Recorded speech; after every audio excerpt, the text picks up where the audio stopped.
اللهم صل على محمد طب القلوب ودوائها وعافية الأجساد وشفائها ونور الأبصار وجلائها وعلى آله وصحبه وبارك وسلم. الحمد لله وكفى والصلاة والسلام على عباده الذين اصطفى خصوصا على أفضلهم وخاتم النبيين محمد الأمين وعلى آله وصحبه أجمعين وبعد. Brother Chairman, brothers and sisters, Assalamu alaikum wa rahmatullahi wa barakatuh. Every Malaysian knows الزمان, but in English we have a more technical term, Islamic eschatology. This branch of knowledge called Islamic eschatology holds the key for explaining today's political, economic, and monetary reality. More than that, of course, but these three. To introduce الزمان, the best place to start is with the concept of a holy land. Which is that holy land? Is it Mecca and Medina? The Hindus have a holy land in Banaras, and they also consider the whole of India or Bharat as a holy land. Do we have a concept of a holy land? Do the Jews have a concept of a holy land? Do the Christians have a concept of a holy land? Before we proceed, I seek your kind indulgence. I have a cough, so bear with me as I cough in between the talk. Yes, we do. And it's to be found in the Torah. Christians, Jews, Muslims all accept the same concept of a holy land. It is a land specially blessed by Allah, the one God. The state of Israel, this modern state of Israel that came into being in 1948, is now squatting in the Holy Land temporarily. The Quran refers to it as Al-Ardul Muqaddasa, the Holy Land.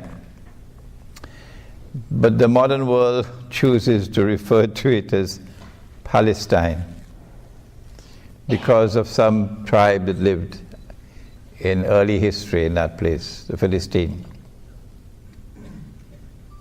It is a land in which Allah has ordained the truth must eventually prevail, that the true religion must eventually prevail, that no rival to truth can ever take control of the Holy Land indefinitely. And it is a land in which righteousness must prevail. The Torah tells us that Allah gave the land to the Jews. What does the Quran say? In Surah Al-Ma'idah, the 5th surah of the Quran confirms that the land was given to the Israelite people. But it was given conditionally. What are the conditions? Number one, you must uphold the truth, the true religion. And number two, you must be righteous in conduct. Someone changed the Torah to remove this condition. And the Torah now says, it is not because of righteousness that the Lord God has given you this holy land. For you are a stiff-necked people. The implication of this rewriting of the Torah is that the land is yours unconditionally. Whether you are righteous or you are wicked oppressors, the land is still yours. Mankind must choose. Where does the truth lie? In the Quran or in that corrupted Torah? It's not difficult to choose, because every time the Israelites violated the condition of righteousness, Allah threw them out of the land. And they confirm that this is what happened. My book, Jerusalem in the Quran, has explained the subject. So I can move on. I don't need to explain to you how many times they violated the condition, what did they do to violate the condition. That's your homework. But the last time that they violated the condition, it was when Allah had already expelled them from the Holy Land. And they had been sent to Babylon, modern-day Iraq, as slaves, as punishment. And while they were in Iraq, in Babylon, Allah sent prophets to them to inform them of a divine promise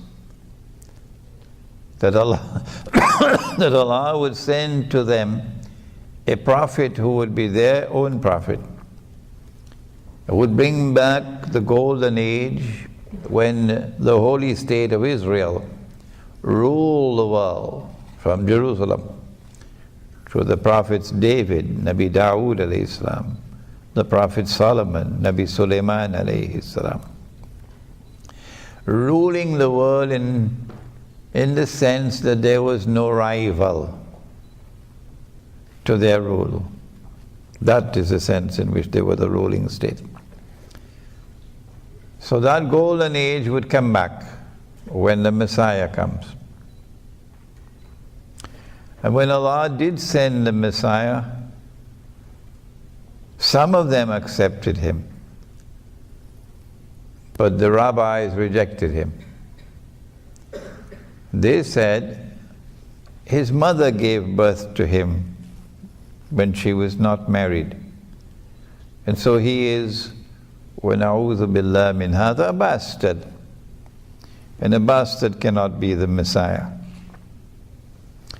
And then when they sentenced him to death for blasphemy, because he claimed to be the Messiah, the son of Mary, Nabi Isa alayhi salam, and then the Roman government, or the reluctant Roman government, then executed the sentence. And then they saw him die on the cross before their very eyes. They were now absolutely convinced he could not have been the Messiah. Why? Why? He's dead. The golden age never came back. He never ruled the world from holy Israel. Israel is still under Roman occupation. And number two, look at how he died. He died by crucifixion. And our book, the Torah, says that whosoever dies like that is the cursed of the Lord. There's a curse upon him. So they're now convinced beyond any shadow of a doubt he could not have been the promised Messiah. So they're waiting for the Messiah to come. What they did not know, and no one knew. For some 600 years, no one knew until the Quran came down. Was it no, they did not succeed in killing him? No, they did not succeed in crucifying him. Allah made it appear that he was crucified. How did Allah make it appear that he was crucified? Now kindly listen carefully. Not only those of you who are here in this Malaysian Airlines auditorium, but those outside who will be listening to this lecture on the internet.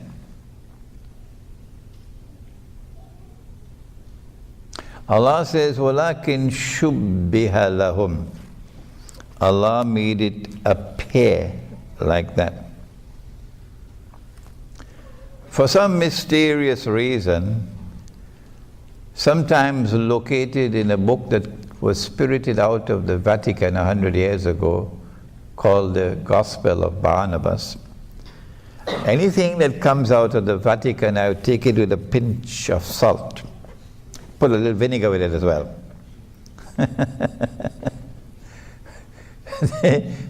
They hold this mysterious view that Allah, wa na'udhu billah min hadha, caused someone else to assume the appearance of Jesus, Nabi Isa alayhi salam. And that innocent man,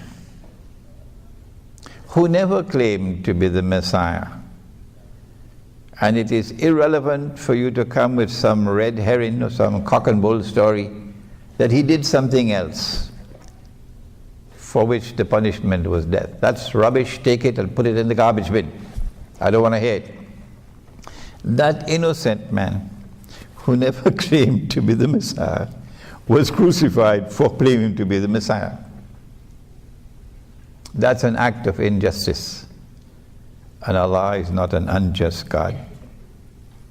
And so this theory of substitution must be rejected by all right thinking and clear thinking people. And we want to reject it one more time, unqualified rejection of this nonsense, this act of injustice on the part of Allah subhanahu wa ta'ala, to cause an innocent man, innocent of ever having claimed to be the Messiah, to assume the appearance of the Messiah and then to be crucified. That is nonsense, it is rubbish, and it is an act of injustice, and those who hold this view will have to answer to Allah for it one day. I have to use this very strong language because there are those who have eyes and yet do not see. And they're heading straight into the fire with this, and they will not listen. Having disposed of this nonsense, the theory of substitution, well then what happened? What happened? Does the Quran not say that it was sent to explain all things? That it is tibyanan likulli shay in Surah An-Nahl. It explains all things, so it must explain what happened. How did Allah make it appear that Nabi Isa alayhi salam was crucified when he was not? The answer is there in the Quran. In Surah Ali Imran, the 3rd surah of the Quran, and again in Surah Al-Ma'idah, the 5th surah of the Quran, Allah uses the word wafat. Wafat in this context, means taking the soul. Governments don't take your soul. The World Bank can't take your soul. Only an angel can take your soul. Won't you agree with me? Only an angel. And Allah instructs the angel to take your soul. So, in this context, the implication is that Allah took the soul of Nabi Isa alayhi salam. Is it possible that he took the soul and returned it? Is that possible? In Surah Al-Zumar of the Quran, Allah explains, and I'm going slowly now because this is so important for Islamic eschatology. This is the pivot of Islamic eschatology. Islamic eschatology revolves around this point. In Surah Al-Zumar of the Quran, Allah says, بَعْدَ أَعُوذُ بِاللَّهِ مِنَ الشَّيْطَانِ الرَّجِيمِ Allah يَتَوَفَّى الْأَنفُسَ حِينَ مَوْتِهَا. Allah takes the souls at the time of maut. Maut is death. Allah takes the souls at the time of death. وَالَّتِي لَمْ تَمُتْ فِي مَنَامِهَا. And those whose souls are not taken while they are awake, Allah takes the souls while you are asleep. فَيُمْسِكُ الَّتِي قَضَى عَلَيْهَا الْمَوْتِ. He then keeps those souls for whom maut is written. Death is ordained. وَيُرْسِلُ الْأُخْرَى إِلَى أَجَلٍ مُسَمَّى. And for those for whom maut is not yet written, Allah returns the souls. We know from this verse one form, namely sleep, in which Allah does this. He takes your soul and He returns it. This may not be the only one, but this is one. That while you're asleep, He takes your souls. You have to forgive me for repeating and repeating and repeating, because there are some people who simply cannot listen, cannot hear. So kindly forgive me. So while you are sleeping, Allah takes the soul, and if maut is not written for you, if death is not yet ordained for you, He then returns the soul for a specific period of time. In which case, you did not die. No. That's why you are here sitting in this auditorium today. If Allah had kept the soul, you will not be here, you will be underneath the earth. So now it is clear. If Allah took the soul, this is the context in which the word wafat is used in both Surah Ali Imran and Surah Ma'idah.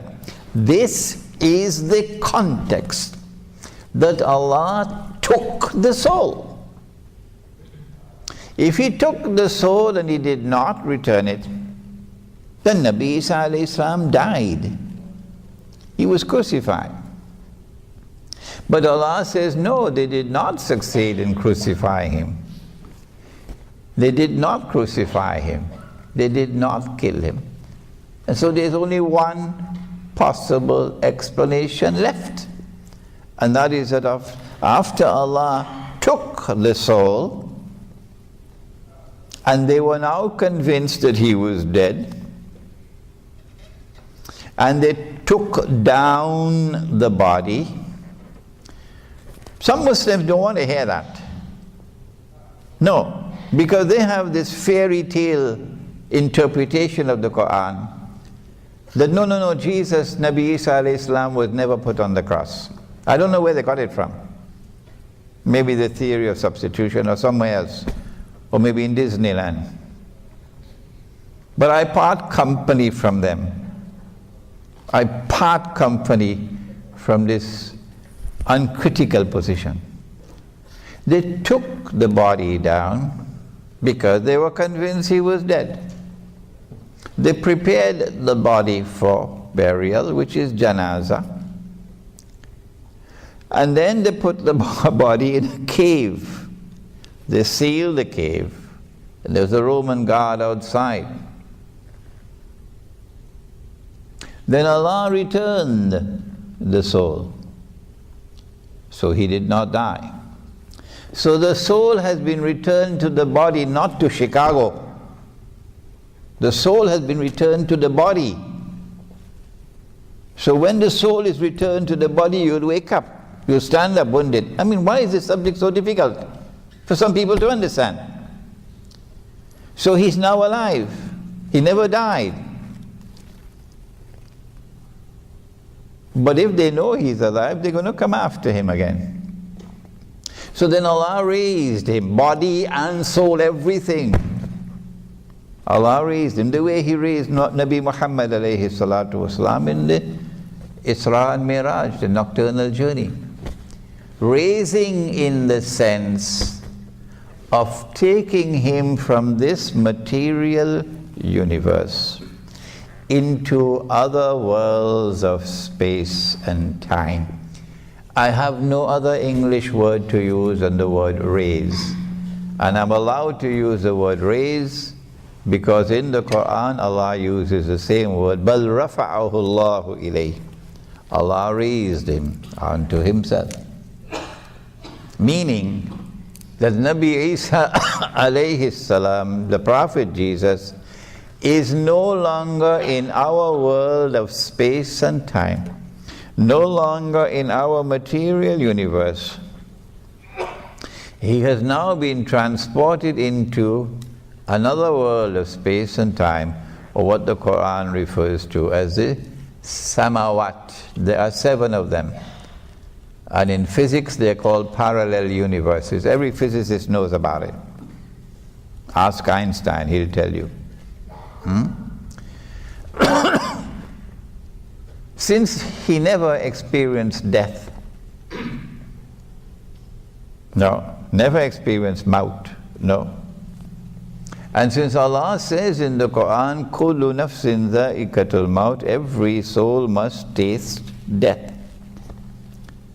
it follows that Nabi Isa alayhi salam must return. Secular scholarship may look upon us with scorn and with disdain and laugh at us for believing what the Prophet said alayhi salatu wasalam, that one day he will return with his hands resting on the wings of 2 angels. But they don't believe in this. They think this is Disneyland. So let them go their way and let us go ours. And don't waste your time with them. But they did not know that. They thought he was dead. And they know that when Allah gives His word, He keeps His word. So they're still waiting for the Messiah, who when He comes will rule the world from the Holy Land, from Jerusalem, with a rule which will be eternal, meaning the end of history. I lived in New York for 10 years. And during that time I interacted with the rabbis and with the Jews. And I can confirm to you, oh yes, they are waiting on the Messiah. And they believe the Messiah is around the corner. We also believe that the Messiah is going to return. The voice of Nabi Muhammad alayhi salatu wasalam is the most powerful voice in history to have prophesied the return of Jesus alayhi salam. And this is the cornerstone of Islamic eschatology. Welcome to the subject of Islam and the end time. Events which are still to occur in the historical process. The most important of them all, by far, is the return of the true Messiah, the son of Mary, Nabi Isa alayhi salam, the Prophet Jesus. That return will occur in the end time, or as we know it in Malaysia, الزمان. And we can recognize when we are living in Akhirul Zaman. Oh yes, and people in Kuala Lumpur most of all. Because just before Prophet Muhammad ﷺ died, a very extraordinary event took place. He was sitting in the masjid with his companions when a stranger entered. No one knew who was this man. He was dressed all in white, his hair was black, and no one knew him. And he walked through the gathering and came directly in front of the Prophet ﷺ and asked 5 questions. And the Prophet ﷺ answered him, and the man would confirm, yeah, you're correct in your answer. Who is he? And then he left, as strangely and as mysteriously as he had arrived. And after he left, the Prophet asked, do you know who was he? Who was he? So we said, Allah and His Messenger know, but we don't. Yeah, that was Gabriel, Jibreel alayhi salam, who came to instruct you in your deen. One of the questions, the last question, what are the signs of Akhirul Zaman? And one of the signs that he answered and gave was, you'd find naked, barefooted shepherds competing with each other in the construction of tall buildings. That's why I said you people of Kuala Lumpur are familiar with this subject. And when you build your twin towers, then Korea will get jealous and put up something taller in Seoul. And then Dubai will say, nope, we're going to do better. And they put up the Burj in Dubai. And then Jeddah will say, we'll teach you a lesson. And Jeddah will put up towers that go up into the clouds. And those who see with only one eye would look at these tall buildings and say they represent progress. These are the naked, barefooted shepherds. But those who see with 2 eyes will say, no, what resides in the heart is far more important than the tallest of buildings that you can build. So we are living in Akhirul Zaman. If you can't see the tall buildings, please make an appointment with an eye specialist. The Akhirul Zaman, or the last age, is going to culminate with the return of the true Messiah, Nabi Isa alayhi salam. But Islamic eschatology has something very important to introduce now. Something which affects the political process, something which affects the world economy, something which affects the monetary system, something which explains today's strange and mysterious reality in the world today.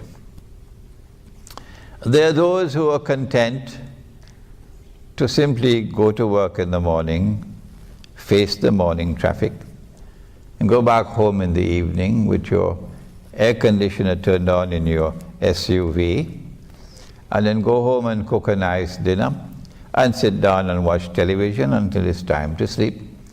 And you do it over and over until the weekend comes.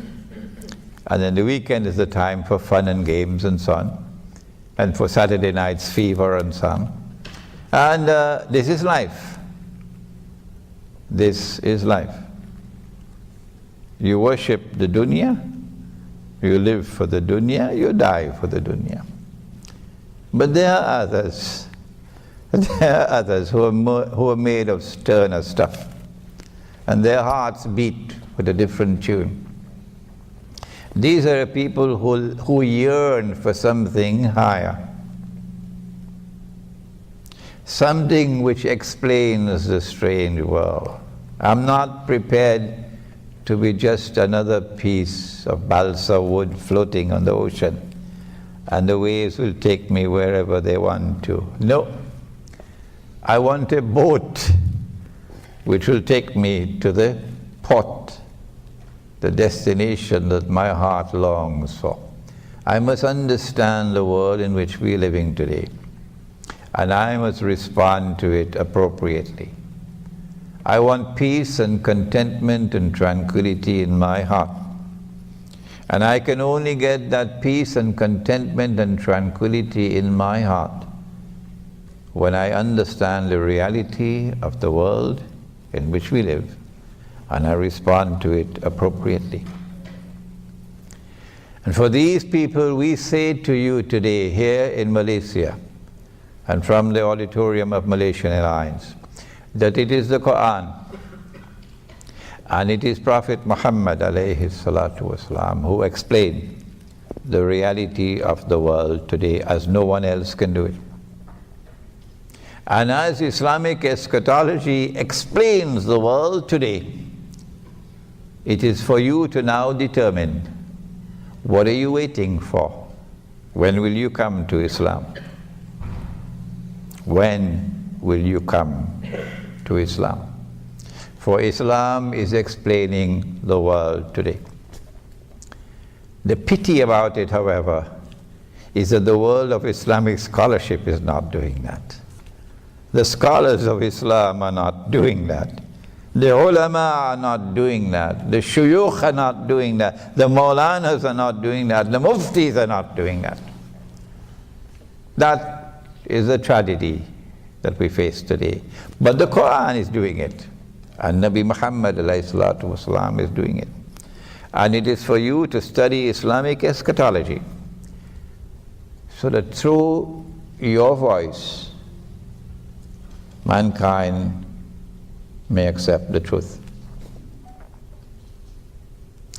Nabi Muhammad ﷺ said, because they rejected him, and they said he could not be the Messiah, and they're waiting for the Messiah to come, who when he comes would rule the world. Let me repeat one more time. Ruling the world does not mean ruling every square inch of downtown Manhattan. No. Ruling the world means ruling with a power which cannot be challenged, which cannot be rivaled by any individual or combination of powers. That is the ruling state. In this sense of the word, we already have experienced two ruling states. We've experienced Britain as a ruling state, and when Britain ruled the world, Britain proclaimed that this is Pax Britannica. And then a strange thing occurred, and power moved from Britain to the United States of America. And when the United States ruled the world, they did so with something called Pax Americana. Pax means peace, but this is deception. It wasn't peace, it was war and blood and oppression and deception. And so when the Messiah comes, he will rule the world, and they're waiting for him. In order for him to rule the world, he has to do it from the Holy Land. He has to do it from a state of Israel. But the problem is that Muslims are ruling the Holy Land up to 1917. So the Messiah will have to liberate the Holy Land for the Jews. When he does that, of course, Muslims are going to be enslaved in the Holy Land. The Messiah will have to do more than liberate the Holy Land. He will have to bring the Jews back to the Holy Land to reclaim it as their own. Because after they boasted of what they did to Nabi Isa alayhi salam, we've killed him. Allah then expelled them from the Holy Land one more time. But this time he didn't send them to Babylon. This time he says, وَقَطَعْنَاهُمْ فِي الْأَرْضِ أُمَمٍ. And we have broken them up into bits and pieces and scattered them all over the world. And so Jews in Argentina, and Jews in Russia, and Jews in Yemen, and Jews in Morocco, and Jews in Egypt, and Jews in Iraq and Iran, Jews in China as well. And we have broken them up into bits and pieces and scattered them all over the world. This is divine punishment. But with a diabolical cunning, they describe it differently. They say this was Allah's way of getting the truth to reach four corners of the world, not accepting that this was punishment. And when excuse me, and when Allah expelled them for the last time, after the alleged crucifixion of Nabi Isa alayhi salam, Allah then said in Surah Al-Isra, وَإِنْ عُدْتُمْ عُدْنَا, if you return to this holy land with your wickedness and oppression, your violation of the condition of righteousness, we will return with our punishment.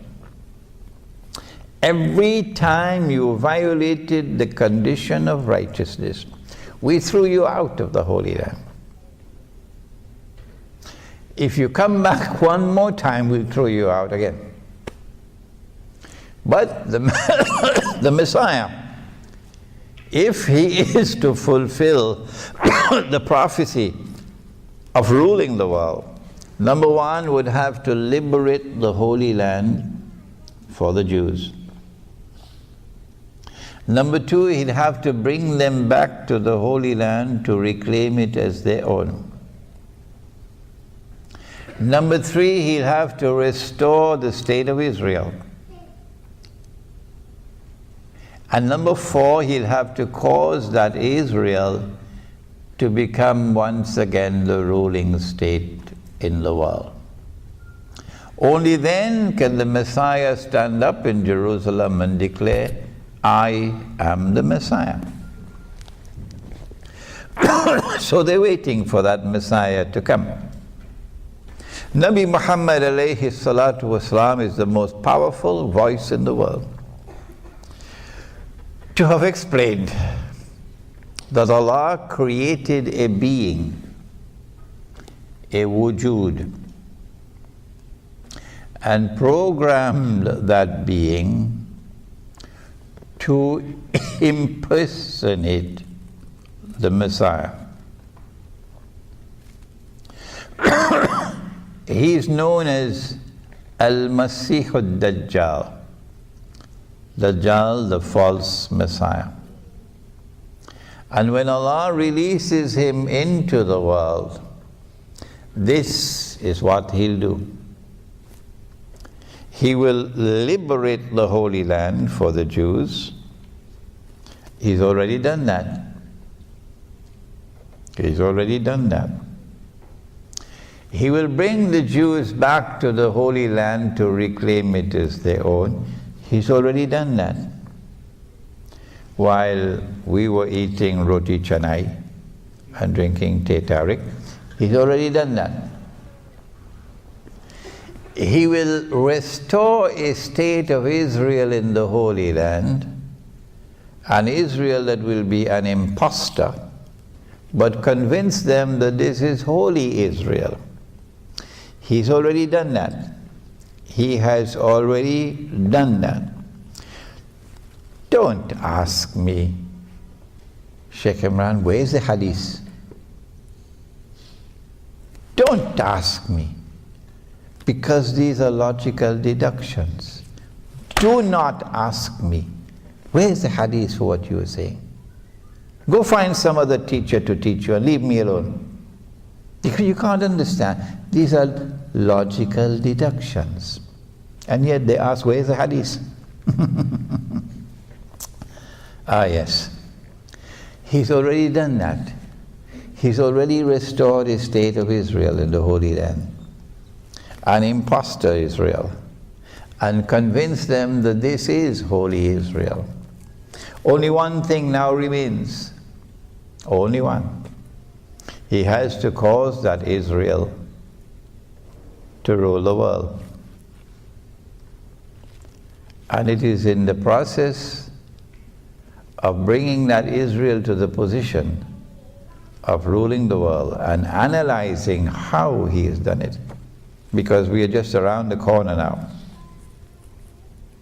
We will understand today's political reality. We'll understand political history. We'll understand today's world economy. We'll understand economic history. We'll understand Bretton Woods, the monetary system which came out of Bretton Woods. We'll understand the International Monetary Fund and the World Bank. We'll understand the introduction of bogus and fraudulent and utterly haram paper currencies, and what is the role which they have played after they took the gold dinar and silver dirham out of the market, and then did something that even Dr. Mahathir was not aware of. The Articles of Agreement of the International Monetary Fund prohibit the use of gold as money. Dr. Mahathir did not know that. Our scholars of Islam don't appear to be even interested in the subject, much less to study it. So when we study what is the strategy being used to bring Israel to that position where it can rule the world, we will understand the reality of today's politics and economics and monetary economics and other things beside, the feminist revolution as well. Before we proceed to that political history and economic history, let me step back for a moment.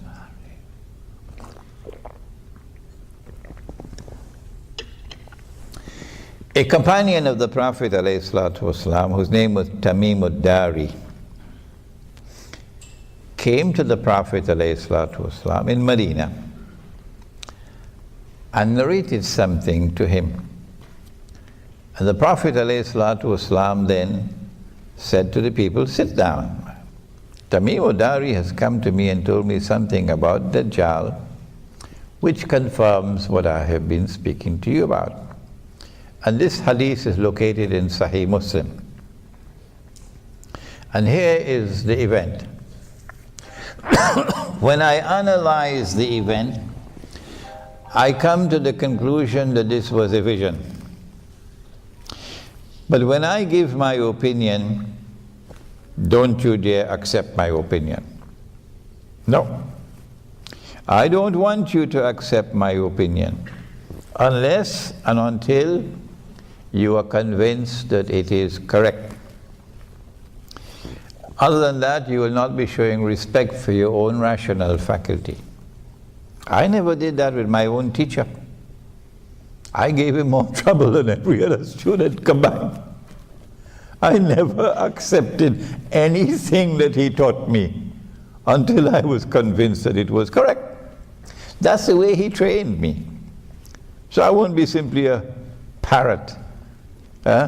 Someone who came out of a Maulana factory. And that's what I want from my students. This is my opinion, that it was a vision, not an actual event, a vision. In the question and answer session, you may ask me, well, how did you come to that conclusion? Tamim ad-Dari and some 40 of his companions went on board a ship. And ships normally travel in water. I don't know about Malaysia. So you have to look for a body of water. It's logical deduction. And you're leaving from the Arab world. The Arab world. And that part of the Arab world where Medina is located, To the north is Jerusalem. So you have the Mediterranean Sea, and then on this side you have the Red Sea. But a storm came and blew the ship for a whole month. So we eliminate the Red Sea, because if a storm comes and you're in the Red Sea, within 5 minutes you reach land. But this one took a whole month before it reached land. So we eliminate the Red Sea. And then they came to an island. They came to an island. And I recognize that island to be the island of Britain. But some people, they can't understand how can a ship travel through the Mediterranean Sea and reach Britain. Or, well, how come the US Navy and US merchant ships, since the United States was born 200 something years ago, were trading with North Africa? Huh? Lots of American ships used to be trading with North Africa. How did they get into the Mediterranean? So it is possible to get out of the Mediterranean with a ship. Elementary geography. I recognize the island to be Britain, but don't accept my opinion until you're convinced that it is correct. There are some who are convinced otherwise. They think the island is Singapore. When they landed at this island, they got on shore and they were confronted by a very hairy creature. So much hair that you could not tell which side was head and which side was tail. Much like in Lower Manhattan, you can't tell who is a man and who is a woman. So you couldn't tell which side was head and which side was tail. And then this creature is called Jassasa, meaning a spy. So this is an island located about 1 month's journey by sea, using wind from the Arab world, the Mediterranean coast there by Syria. And it is an island with expertise in spying and espionage, you know. A hint for you, James Bond kind of stuff. And Jassasa pointed to the ruins of a monastery and said, there's someone waiting for you there. So this is an island in which religion will eventually crumble, and churches are going to be sold, restaurants and discotheques and bingo halls. Church is on sale, because nobody go into church. And so they hurried. And when they got to the ruins of the monastery, they found this human being. He looks like a human being, but he's in chains. His hands are chained to his neck, and his feet are chained together. And he questions them. And they are very interesting questions. For that you must read this book. And then he said, I am Dajjal. I am Dajjal. And when I am released, so up to this point in time, he's not as yet been released.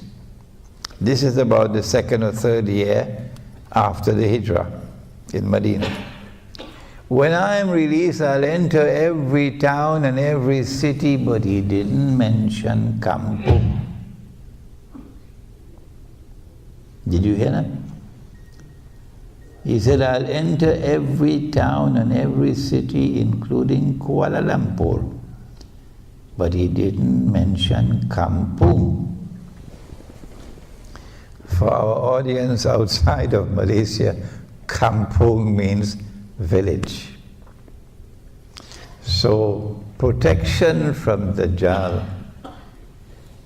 is better in the village, in Kampung, than in the city. So when Dajjal is released, it will be from this island that he is going to commence his effort to rule the world from Jerusalem, from the Holy Land. Which island is it? I came to the conclusion that it was Britain. The Prophet said, alayhi salatu wasalam, that when Dajjal is released, he will live on earth for 40 days. Don't make the mistake of counting 40 days as 1 month and 10 days or 1 month and 11 days. No. Don't do that. Someone asked the Prophet ﷺ, which was the first masjid which was built? He said the one in Arabia, the Kaaba, by Ibrahim ﷺ. And then someone asked him, which was the second masjid which was built by a prophet? He said the one in Jerusalem, Masjid al-Aqsa, by Sulaiman ﷺ. And then he was asked, how much time elapsed between the construction of the two? He said 40 years. He said 40 years. When every single Arab in Arabia would know that it is far, far, far more than 40 years, but thousands of years in between. Obviously, when he said 40 years, he's speaking symbolically. So when he says that Dajjal will live on earth for 40 days, do not take it literally, please. The 40 days, he says, one day would be like a year. He didn't say one day would be a year, did he? He said one day would be like a year. One day would be like a month. And one day would be like a week. And all the rest of his days would be like your days. So they subtract 3 from 40. Strange mathematics. And they get 37. So they said, when he is in our day like a year, our day like his day, he's going to live for 37 days. How can you be born and you're still in your diaper after 37 days, still drinking your mother's milk, and yet become a young man, powerfully built, curly hair? Huh?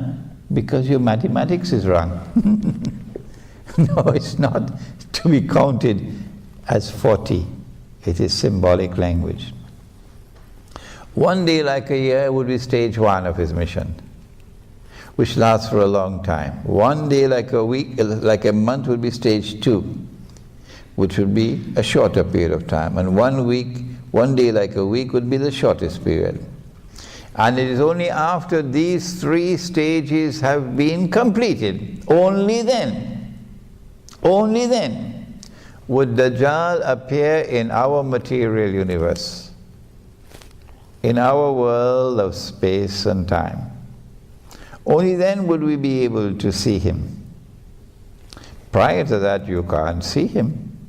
He's released, he's here, but you can't see him. Are there angels in this auditorium? Apart from your wife, of course. Yes, we have angels on our shoulders. Can you see the angels? No, but they are here. They are here, but you can't see them. Are there jinn in this auditorium?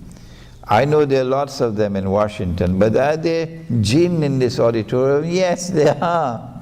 Can you see them? No, you can't. Similarly, Dajjal is released. He is here, but you can't see him until stage 1, stage 2, and stage 3 have been completed. And he enters into our world of space and time. A Malay artist did the cover design of this book. And you'll see 3 circles. And the 3 circles represent the 3 stages of Dajjal. And we recognize that in stage 1, a day like a year, Britain became the ruling state of the world. We did not say that Britain was a ruling state for the whole of stage one. We never said that. So don't come with the nonsense of saying what year did Britain become a ruling state and what year was power transferred to the United States so we can calculate when Israel will become the ruling state. I am not a part of that. You do your mathematical conclusions, and when you finish, take it somewhere else, don't bring it to me. No.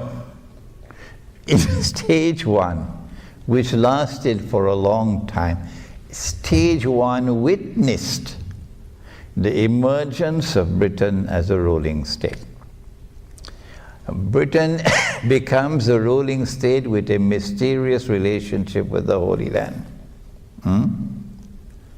It is the British Army which defeats the Ottoman Islamic Army and takes control of Jerusalem. It is Britain which issues the Balfour Declaration. And if you don't know what's the Balfour Declaration, do your homework. It is Britain which ruled over the Holy Land with a mandate conferred by the League of Nations from 1917, 1918 to 1948. It is Britain which presided over the birth of the State of Israel in 1948.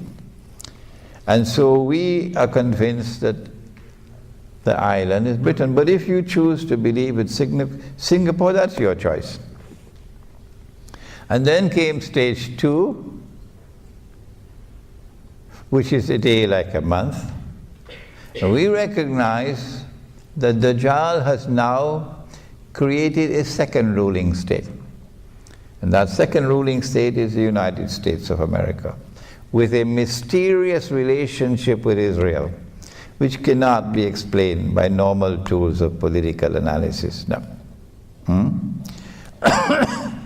And then comes stage three, when power will be transferred from the United States of America to a third ruling state. And we say that that third ruling state would be Israel. And that is where we are located now in the historical process. Only Islamic eschatology can deliver that statement. Only the Quran and Nabi Muhammad ﷺ could explain this political process. We are now located at that moment. When was Dajjal released then? Let's step back again. Nabi Muhammad ﷺ suspects a Jewish boy in Medina to be Dajjal. And he takes Umar radiallahu ta'ala anhu with him to question the boy. But the boy is rather impertinent and rude in his answers, and Umar gets angry. O Messenger of Allah, give me permission, I'll cut off his head.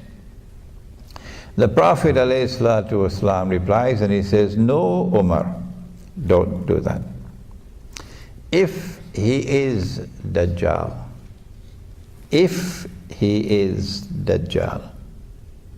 you cannot kill him. But we are being given a message in these words. If he is Dajjal, it's not possible. You cannot speak these words if Dajjal is still in chains.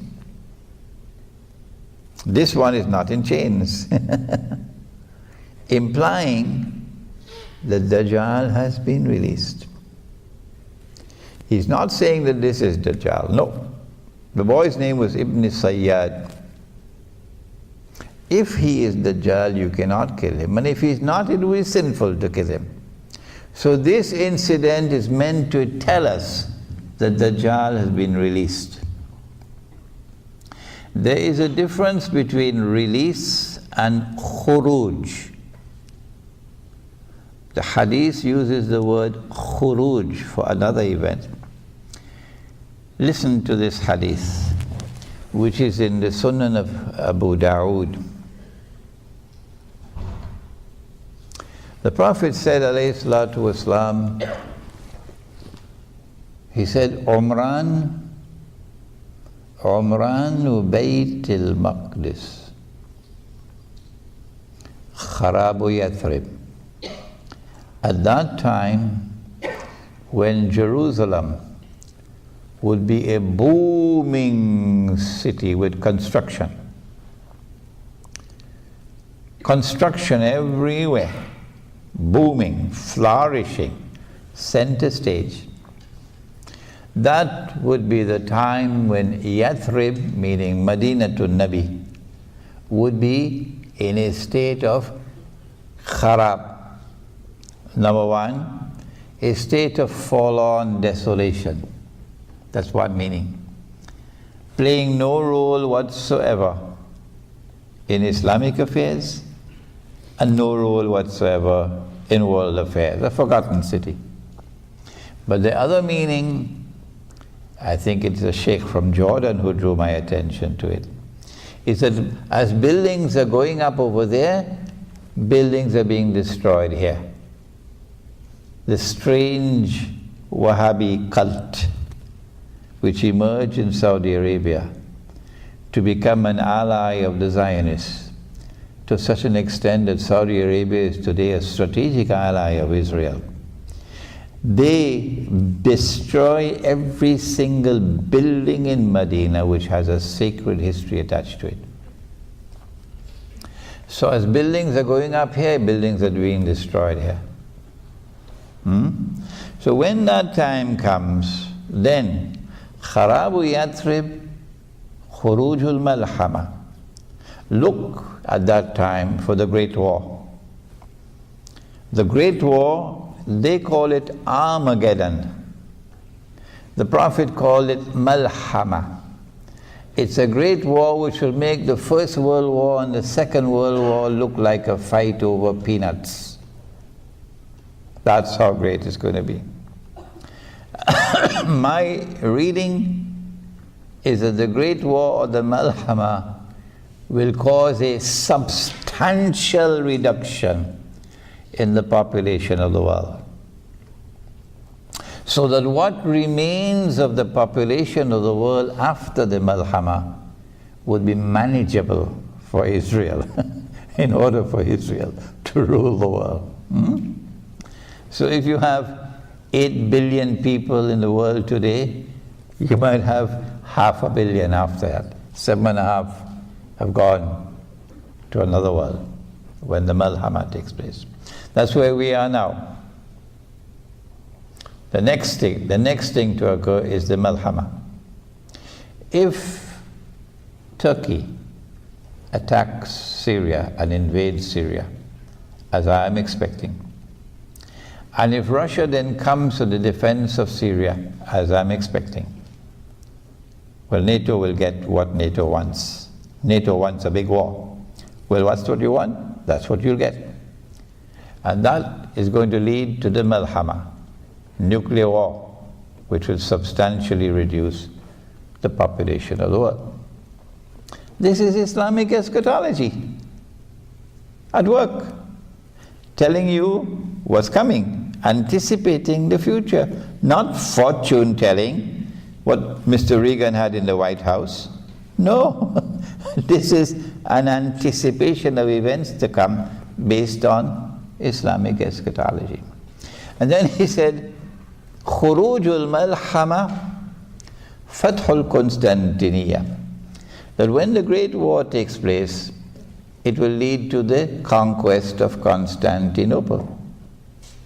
Every Turk knows that Sultan Muhammad Fatih conquered Constantinople in the year 1453. And the world of Islam was led by its nose to accept the falsehood that that conquest of Constantinople in 1453 is the fulfillment of the hadith prophesying a Muslim conquest of Constantinople. That's false.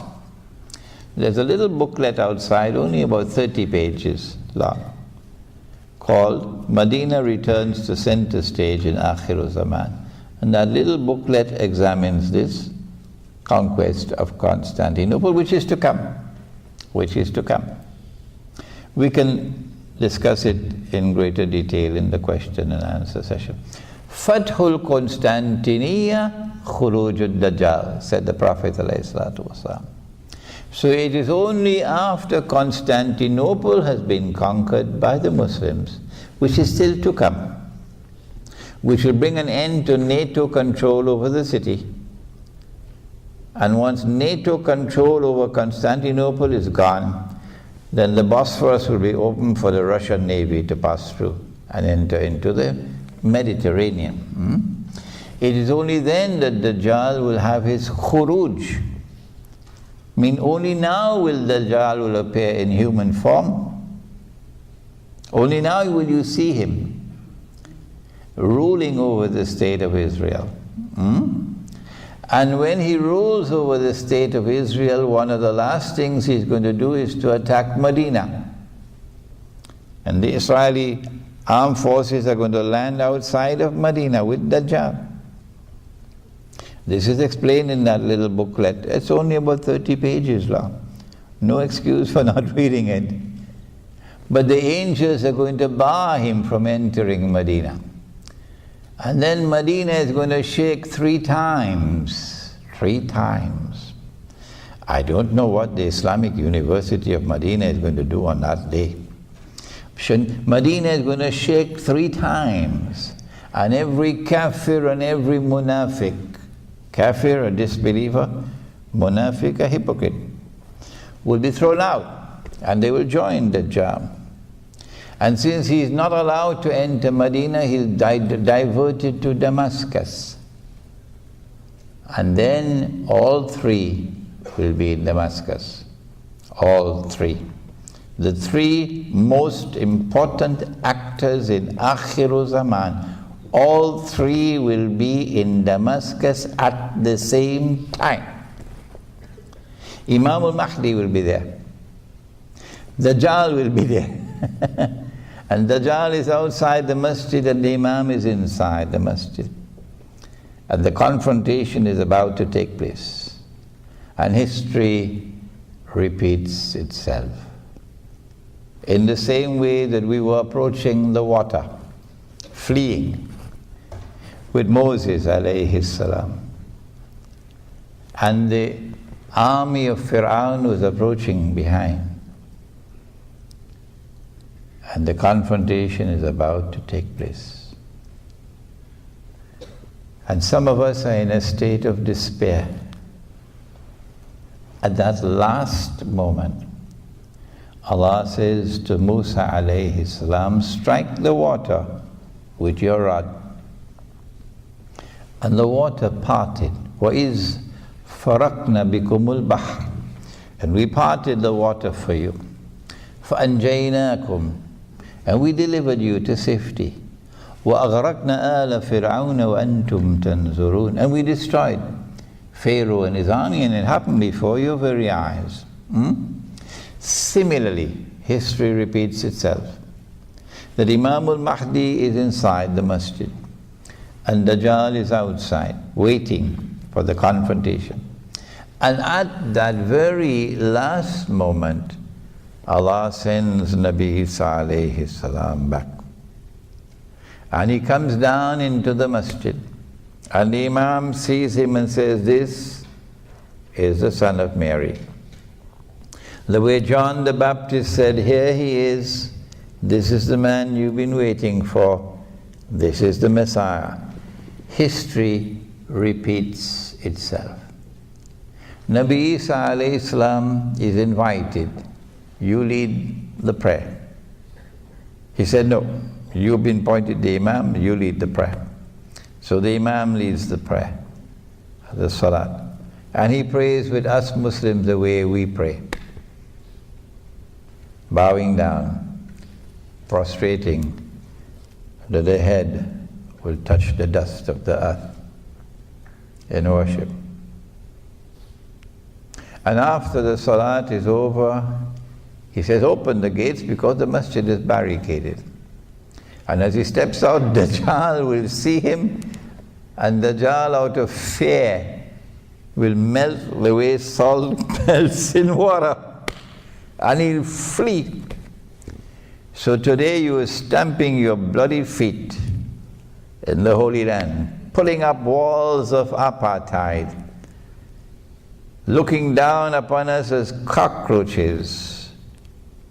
We're not human, we are subhuman. You are the chosen people. Heaven is reserved for you. Not all Jews are like that. No, not all Jews are like that. There are Jews who will stand with us in a common fight against oppression. And those Jews are welcome to come and live with us in our Muslim villages. But the other Jew, who is an oppressor, on that day you will be running. And Nabi Isa alayhi salam will pursue him and overtake him at a place called Lud and kill him. And after that, Gog and Magog will be destroyed by Allah. And that is an important subject to study of Akhirul Zaman, Gog and Magog. And I have a book on the subject outside. And then a Muslim army will liberate the Holy Land. A Muslim army will liberate the Holy Land. And truth will triumph over falsehood. And righteousness will triumph over oppression and wickedness. And that's how history will end. I got an email from a supporter of the State of Israel about a week ago. A very politely worded email inviting me to a reasoned dialogue. Why are you Muslims unable and unwilling to recognize that we Jews do have rights? And my response was, I regret it is not possible for me to have a friendly dialogue with a supporter of the State of Israel.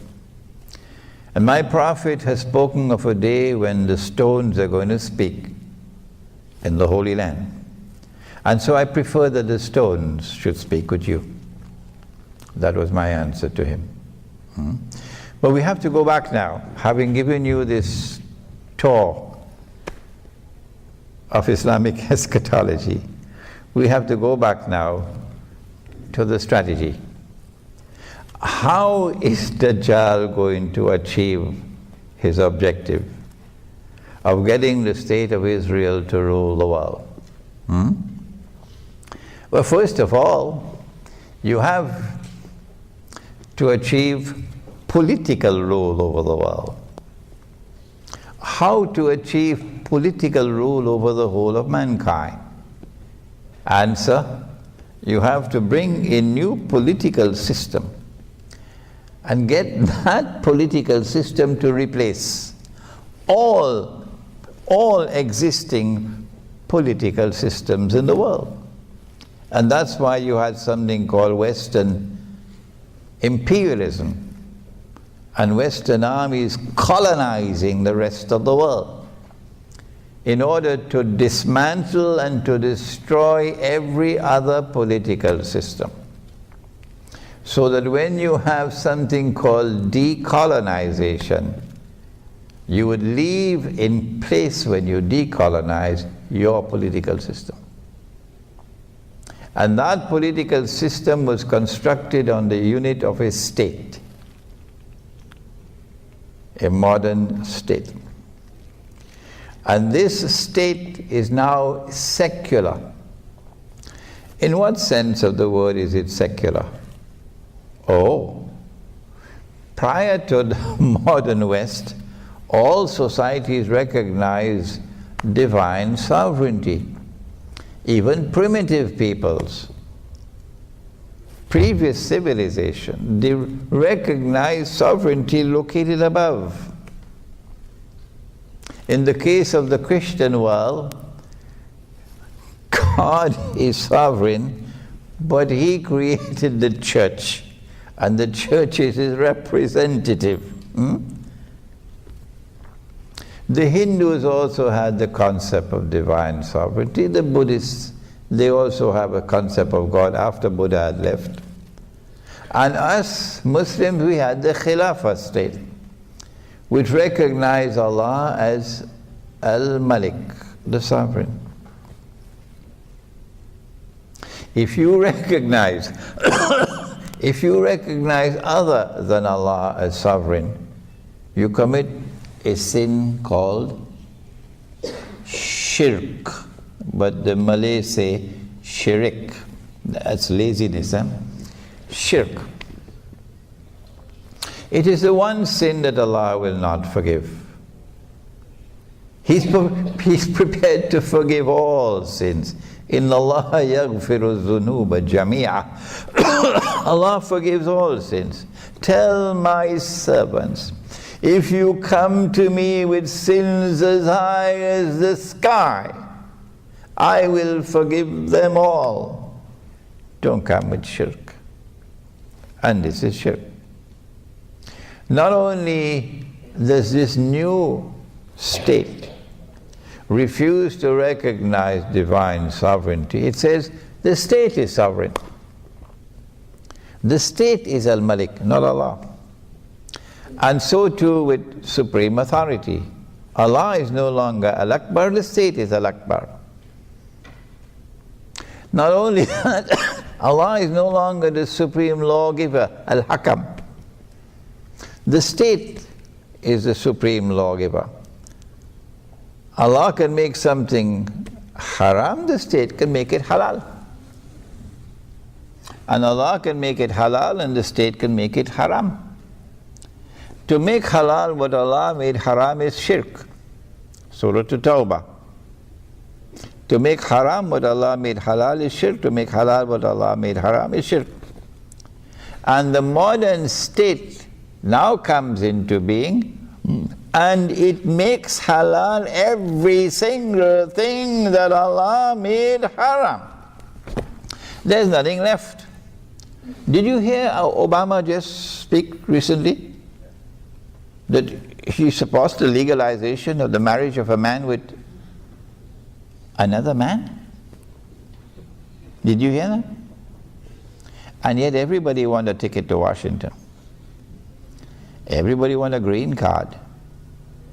Do they have the rational faculty of a donkey? Huh? Is this what the world has come to? They have eyes and yet cannot see, they have ears and yet cannot hear, they have hearts and yet cannot understand, and they dance to every single tune that Dajjal plays. They dance to every single tune that Dajjal plays. That's the world today. That's the political reality. And then you take this system of secular states, because they do not recognize divine sovereignty, so secular. They take the system of secular states and introduce them into an international organization called the League of Nations, and then the United Nations. And so you are uniting the world in one political system. And you have the Security Council with supreme authority. If war breaks out between two parties, and the Security Council says, stop fighting, you got to stop. You don't have authority to continue. If you attempt to continue, then the Security Council has the right to demand of every single member state to send troops, so that an international force is established to go and fight you. And when you are called upon, you have to obey. That's what the status is, the Security Council is. And so once you had the United Nations established with the Security Council, that charter, you have established the foundations for world government. And when that world government is achieved, then Dajjal will rule over it.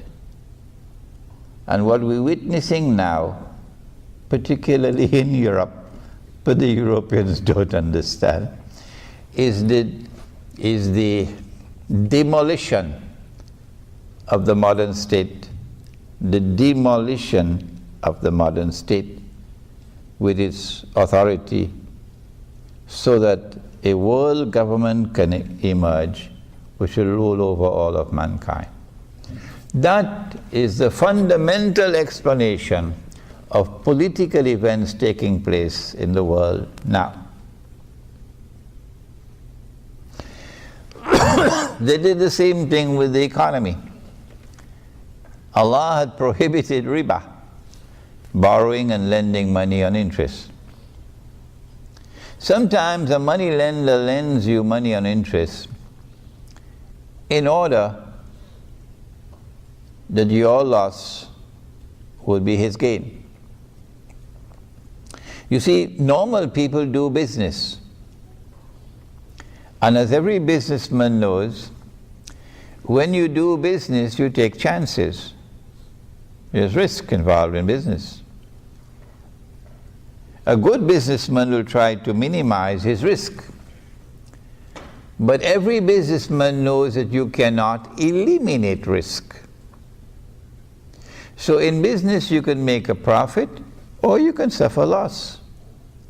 And once you embrace risk, then Allah can intervene to take from some and give to others. And so Allah distributes and redistributes wealth. It's not the function of governments to distribute or to redistribute wealth, because that corrupts the market. But the moneylender does not want to suffer loss. No. So the moneylender lends his money on interest. And come rain or sunshine, you got to pay his interest. It doesn't matter whether you are suffering loss or not, you got to pay his interest. So foolproof, guaranteed return on his investment with no loss. And in the event that you do not repay, he makes sure that there's something called a mortgage, security. So he can take his pound of flesh. You recognize the pound of flesh, don't you? No?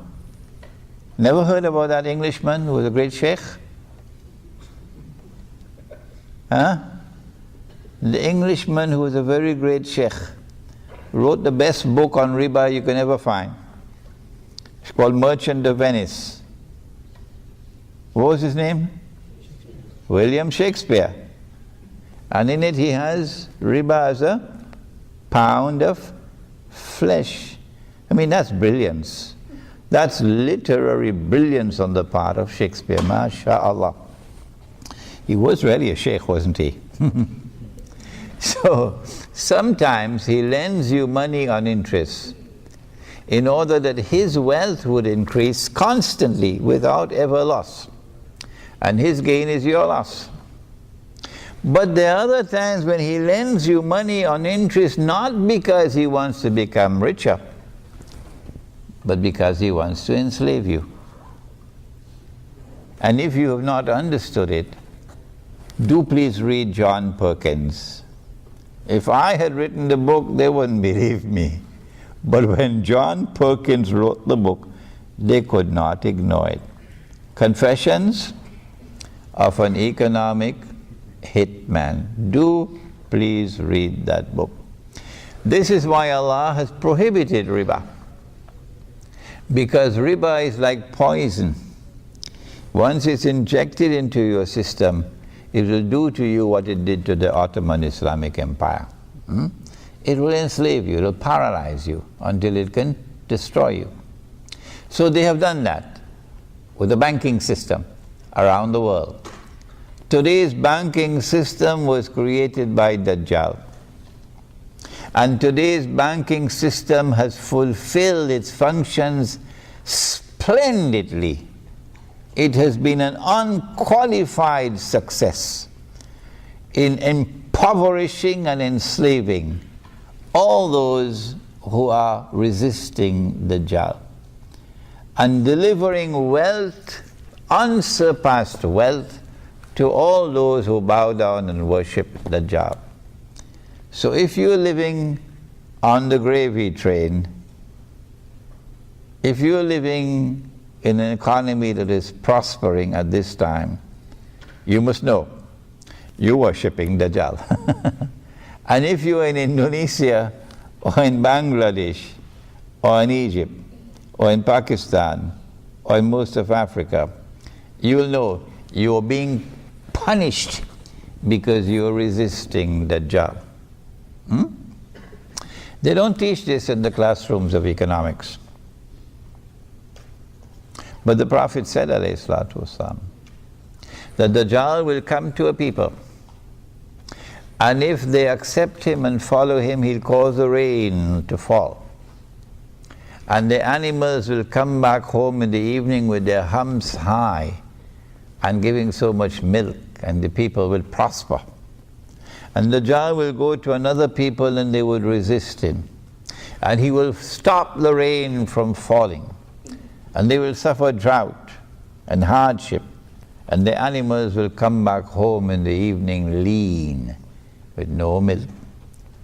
And they would starve. This is the language with which the Prophet ﷺ explains today's economic reality, through riba. But that was not all. I told you earlier, you cannot explain without Dajjal today's monetary reality. You cannot explain without Dajjal today's monetary reality. Allah speaks of money in the Quran. Oh yes. In the Quran you'll find dinar. In the Quran you'll find dirham. A dinar in the Quran is a gold coin. A dirham in the Quran is a silver coin. This is money in the Quran. And in the Hadith, you have not only dinar and dirham, but, excuse me, when there is a shortage of gold and silver coins in the market, then in Medina they would use dates as money. You call it korma. They would use dates as money, or wheat, or barley, or salt. But they will use, in a substitute for gold and silver, they'll use an article of food consumption. So you can't ban it, can you? An article of food consumption, which is in abundant supply in the market, no shortage, which has a shelf life, not like mangoes. This can last for some time. And which has its value inside of it, not outside, so George Soros can play games with it. It has intrinsic value. This is money in Islam. This is money in the Sunnah. This is halal money. And when we build our Muslim villages, this is what we want to do, to bring back that Sunnah money, so that our transactions may be halal. But what they did after they colonized us was to bring in their bogus and fraudulent money. Paper money. What's the value of a paper currency, paper note? The value of one piece of paper is equivalent to another piece of paper. Full stop. You don't need a PhD in mathematics for that. Then how can you tell me that this piece of paper has the value of roti canai? I can't understand that. And that other piece of paper, you just change the color and put a number, and that piece of paper has the value of a BMW. Do I look like someone with the brains of a donkey? You just have to change the color and change the number on it, and you can change the value of the piece of paper. Are you a magician? And if anyone wants to challenge me, do please remember, I have studied international monetary economics. I've done it at 2 universities, so I do have some knowledge of what I'm talking about. That's where your paper money is today. That's where your paper money is today. And if you would go to the internet and look up for my lectures on the gold dinar and silver. Oh, and there's also a booklet outside on the subject, the gold dinar and silver dirham, Islam and the future of money. And we do have some dinar and dirham outside? Yeah, we do. We have some dinar and dirham outside. So you could take it up and feel it. Your grandfathers used to feel it. And now you don't ever touch a dinar and dirham. We have some outside. And so they brought this bogus monetary system and got the whole world hooked on it. So they're printing paper and we printing paper. Everybody printing paper. But there's a difference. I was addressing a conference in Brunei with Islamic scholars from different parts of the world. And I made a joke and nobody laughed.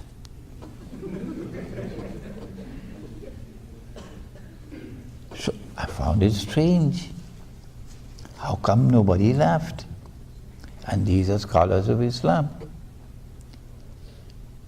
And I realized they didn't have any knowledge of the subject. I said, when the Europeans and the Americans and the Australians and so on, when they print their paper, they have a secret chemical. And they dip the paper in the chemical and it comes out as hard currency. And we don't have this secret chemical. So ours is not hard currency. Nobody laughed. Perhaps they actually believed that there was this secret chemical. And these are scholars of Islam. You make a joke and nobody laughs. Yes, this is the bitter reality. That you could print a US dollar and take it anywhere in the world and you can buy whatever you want. Yeah. So long as the donkeys accept the paper, you can buy all the oil of Saudi Arabia free of charge. All that you need is paper and ink and a printing press. This is where the Ummah of Muhammad alayhi salatu wasalam is today. All that you need is paper and ink and a printing press. Because the scholars of Islam do not understand monetary economics. Because the institutions of learning don't teach the subject. And yet they give fatwa. And yet they give fatwa, defending it. When we print our paper, and you take a basket full of Bangladeshi taka to Midtown Manhattan, you can't even buy a cup of coffee. Nobody wants it. So you have a system of ripping off the rest of the world. And you becoming richer and richer and richer and richer, while Indonesia becomes poorer and poorer and poorer and poorer. A financial system. There is a den of a den of thieves. I've given you the mountaintops, a brief survey, an introduction of Islamic eschatology, the main actors in Islamic eschatology. I didn't have time to deal with Gog and Magog. And then I took you to the main focus of Islamic eschatology, namely the return of Nabi Isa alayhi salam. And then introduced to you Dajjal, the false Messiah. And then showed to you the difference between his release and his khuruj. That he was released in the lifetime of the Prophet ﷺ, but his khuruj will come only after the conquest of Constantinople, which is around the corner, maybe 10 years, 15 years from now. I have explained to you his political strategy, bringing into being the new concept of a state, the republican state, which is secular. What I did not mention to you is that Islamic scholarship failed, and failed miserably, in recognizing the modern state as based on shirk. And therefore that elections to form government in these states would involve you in shirk. And you'll hardly find any scholar of Islam today, anywhere in the world, very, very few, who will stand up and say to the believers, do not go and vote for that substitute for the Khilafah, and validate that substitute for the Khilafah and enter into shirk. Do not do it. Rather, stay faithful with Allah and His Messenger. Stay faithful with the Khilafah state. Struggle for the restoration of the Khilafah state, which recognizes Allah as sovereign, which recognizes Allah's authority as supreme, which recognizes Allah's law as the supreme law. What Allah has made halal, you enforce it as halal. What Allah has made haram, you enforce it as haram. We know that that is not going to come until Imam al-Mahdi, but even so, we still struggle for it. Iqbal, one of the most outstanding Islamic scholars of this age, Muhammad Iqbal,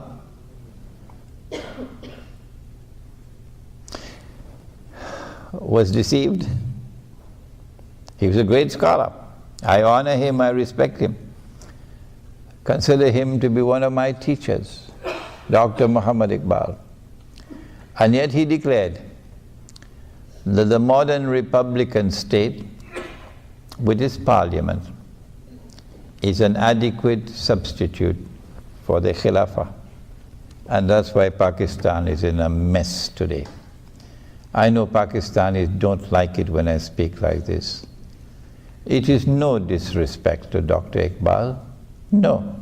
If Imran Hussein makes a mistake and he is in his grave, I want his students to correct him. It will be no disrespect to me that you correct me. And so it is no disrespect to Iqbal when I say that this was a mountain of a mistake.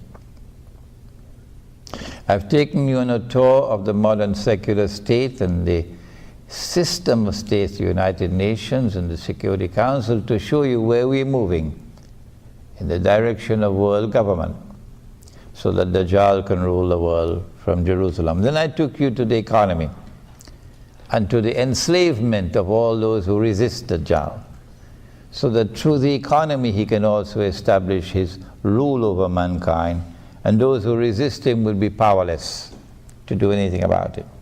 And then I took you to the monetary system, and I show you the systemic enslavement of mankind through ripping them off with paper money that's bogus and fraudulent and haram.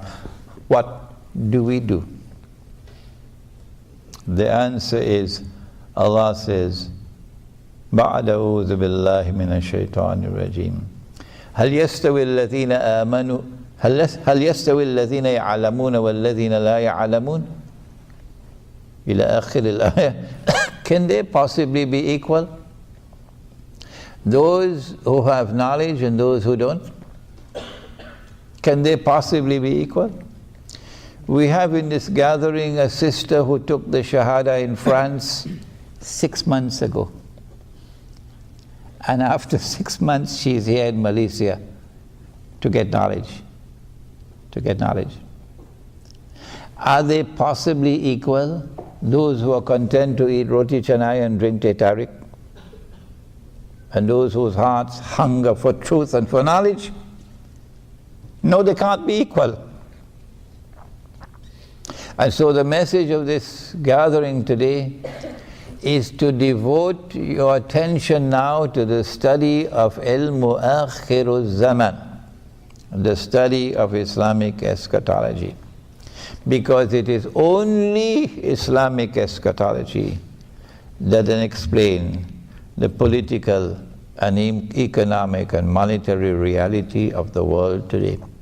And if you have the Quran and you have the Muhammad alayhi salatu wasalam, and you do not study Islamic eschatology, you will pay the price for it. We pray that Allah subhanahu wa ta'ala may put into your heart a restlessness which will never leave you, so that for the rest of your lives you'll be devoted to the pursuit of knowledge, to understand the world. And when you understand the world, to then respond to it appropriately. Ameen. ربنا تقبل منا إنك أنت السميع العليم وتب علينا يا مولانا إنك أنت التواب الرحيم برحمتك يا أرحم الراحمين. آمين. The question is, what is my understanding of what constitutes economic progress, and is economic progress something important for the future of the Ummah? Good. Allah speaks in the Quran, and history tells us as well,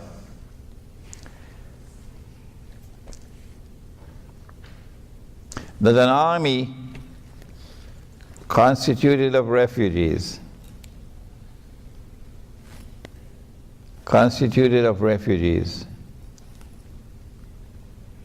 no state-of-the-art armor, no horses, only 2, hardly any camels, only 315 or so men.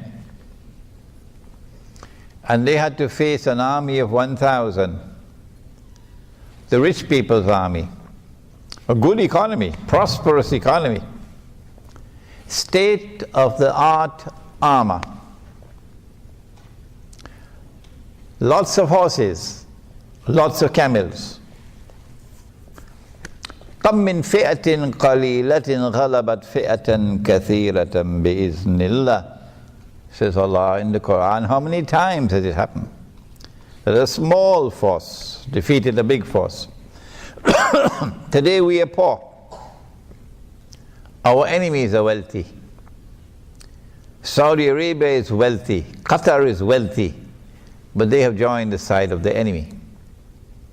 And those who are resisting are poor. But that is no reason for us to lose heart. That the poor can still triumph with Allah's help. So a sound economy is not a guarantee that you would succeed in the military struggle, the armed struggle of resistance against oppression. That's the first point we want to make. What constitutes economic progress? For us, economic progress is measured by the level of suffering in the society, not by how many billionaires there are and how many millionaires there are. But what is the level of suffering in a society? We want to see a distribution of wealth in a society that is fair and equitable, and that no one is without basic necessities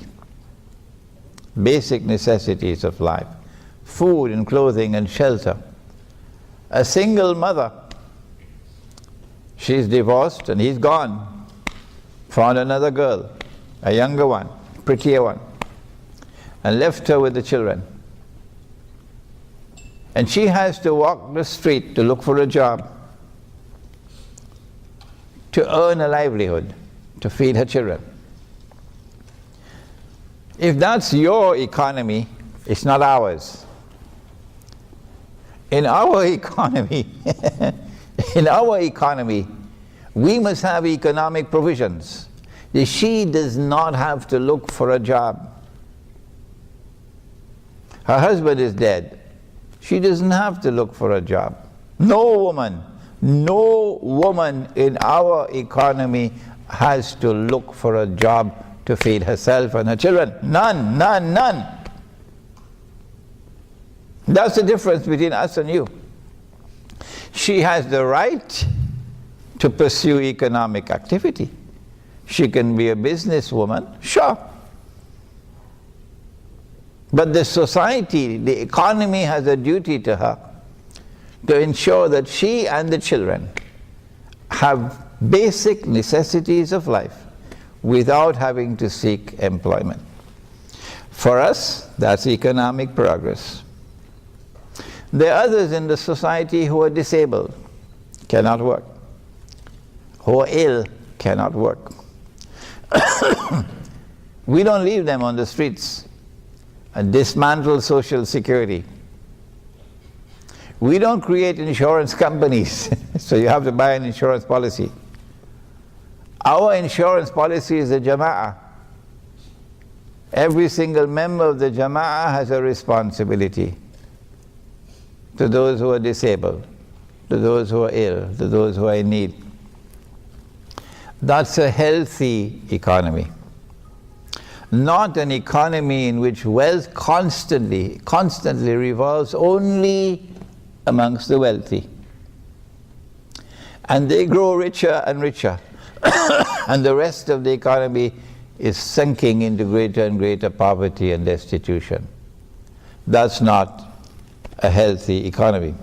All those who follow Dajjal today are doing that. They boast of a healthy economy. How much do you pay her? Why are you running away now? Come back, come in the hall. Don't run. How much are you paying her? The Indonesian maid. She's the first to wake up in the morning. She's the last to sleep at night.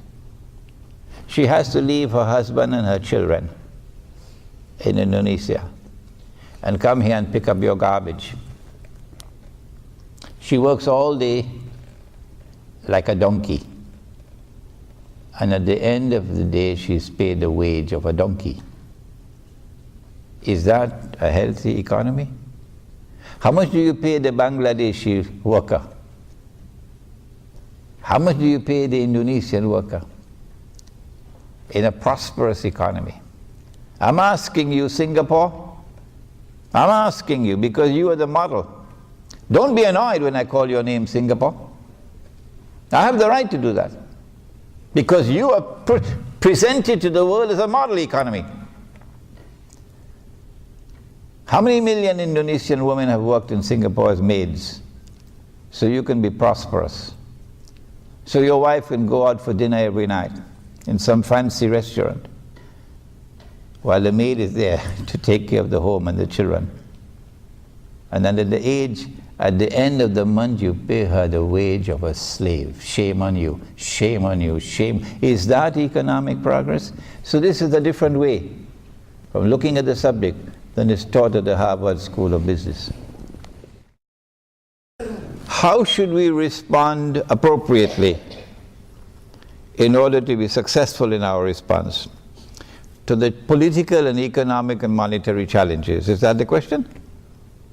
Yes. It is. When you've abandoned the Quran and someone comes to you and points out to you, you have abandoned the Quran. When you have abandoned the Sunnah of Muhammad alayhi salatu wasalam, and someone comes to you and tells you this is what you have done, and you recognize it, then what should you do? The answer is you must make tawbah. Tawbah means to turn around, to turn away from that and to turn to Allah and His Messenger. You would have been doing that a long ago, all of you. This ummah would have been doing that if the scholars of Islam had done their job. The reason why we are failing and failing and failing, constantly failing, is because the scholars of Islam have failed and failed miserably. Fail on the political front, on the economic front, on the monetary front. And so my answer to you is, we need a new generation of scholars of Islam. We cannot get that new generation of scholars of Islam with our existing institutions of Islamic learning. No. We have to create a new world of Islamic scholarship. I'm hoping and praying that the internet can help us as our message reaches the young people in different parts of the world, that they may grow tomorrow to be the scholars of Islam who will lead the Ummah back to the Quran and to the Sunnah. Okay, is it possible that part of the strategy for bringing about a substantial reduction in the population of the world could be a medical attack? Change the word medical, put the word biological. Biological. Yes, you're right. The Prophet said, alayhi salatu wasalam, the Arabs are going to be wiped out by plague. Long ago they used the word plague. Now we use the word epidemics. Epidemics. Like swine flu virus, like, is it H1V1 it's called? Am I correct? H1N1. Huh? H1N1. H1N1, but whatever it is. These are AIDS, these are viruses. Some of them manufactured in laboratories. He said the Arabs are going to be wiped out by plague. That destruction of the Arabs is coming. It has not come as yet.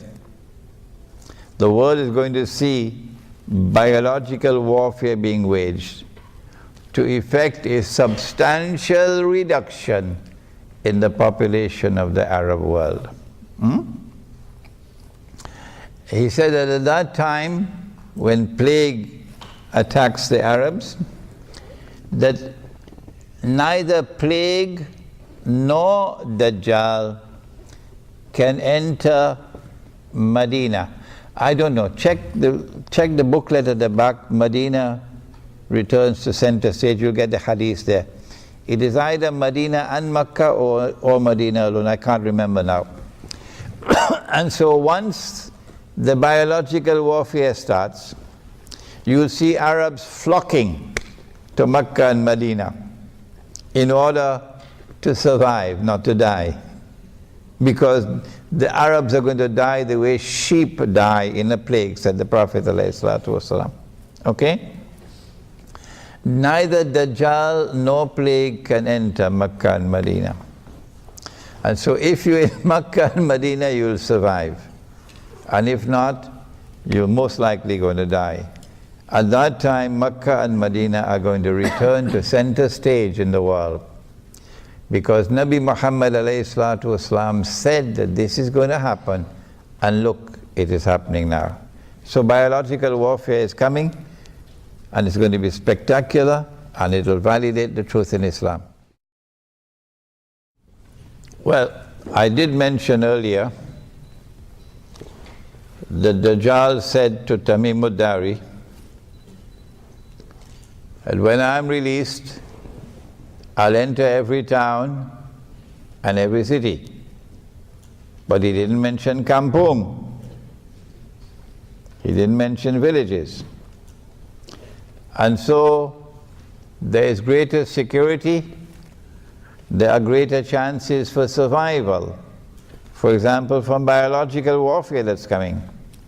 If you're living in the remote countryside, in small communities, the bigger the city, the less your chances of survival.